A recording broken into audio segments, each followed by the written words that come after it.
Recap of BMF Season 2 Episode 4, Running on Empty. Runnin on E was the title of this week's BMF episode. Terry takes over control of BMF as Meech is still bleeding out and only recently discharged from the hospital. BMF is out of money, has run out of inventory, and has only a few men left. To solve their issues, Terry looks for a fresh source. BMF Season 2 Episode 4 Recap. Meech had just been shot by his adversary Lamar when we last saw him. Fortunately, it wasn't as horrible for him as we would have anticipated. Terry kept an eye on his older brother while he was briefly hospitalized. Even a rifle was placed there for him to use when he needed to escape. Terry makes a very wise decision to take Meech from the hospital before Lamar can complete the task. He hides Meech at the home of his infant mother Lori. The boys and B. Mickey talk about their choices for gaining more weight once they get there. Meech instructs T to reconnect with Pat by hollering at him. Meech sees his second mother Mo and expresses regret for ignoring her advice to pay attention to the fact that Lamar was still alive. He admonishes her for using narcotics before telling her to remain motionless until he kills Lamar. Meech was able to perform well in the bedroom,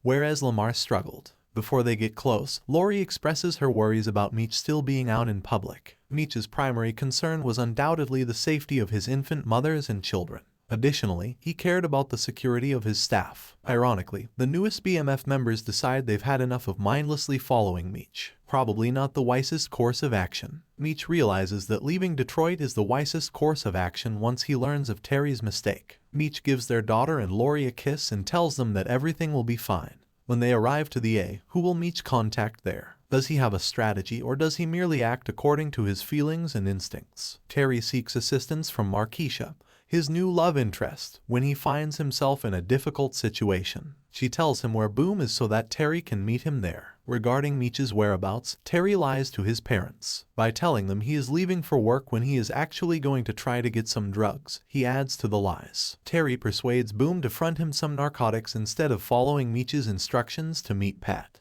Terry steals the medications from Boom at an assisted care facility in a brilliant move. By picking up a couple who had reserved a ride, he hides it. Boom cautions Terry against using his money carelessly. Sadly, Terry actually does that. Denise is sent to Lansing, Michigan, by him. Cocaine has been injected into the vehicle Terry is operating.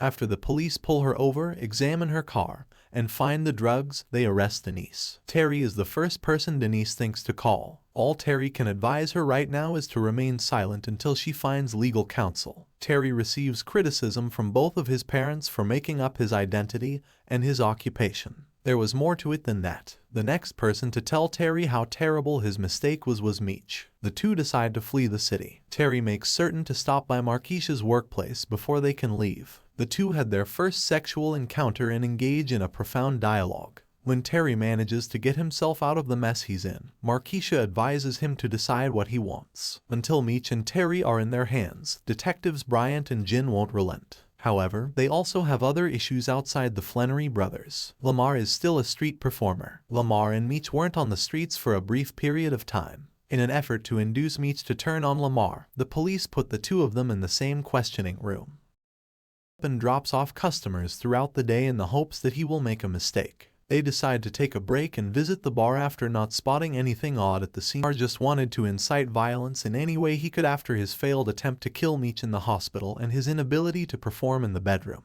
He receives motivation from Alvin, who brings back the inner demon he displayed in the first season. The two former 12th Street gang members are found missing by Lamar, who brutally executes both of them. At the church where Pastor Swift offers prayers for Meech's recovery, Lucille and Charles are there. In response to someone they believe is harming their community, some members of the church congregation leave during the prayer. Lucille makes the decision to defend her child, like most moms would. She cites instances of persons for whom she has prayed despite their flaws or predicaments. Before Lucille interjects, Mabel offers Charles some uplifting words. Charles made an effort to make up for the fact that he is disagreeable the most of the time we see him. Charles gives his boys the last of his money as Terry and Meech hurry out. He urges them to remain united. They have a short window of time to recall. Lamar continually hits the back of their car as they are traveling and attempts to push them off the road. Fortunately, the Flannery family manages to flee. Atlanta is the next stop. What sort of mischief will the guys get up to in the South? Who will run BMF once they are gone?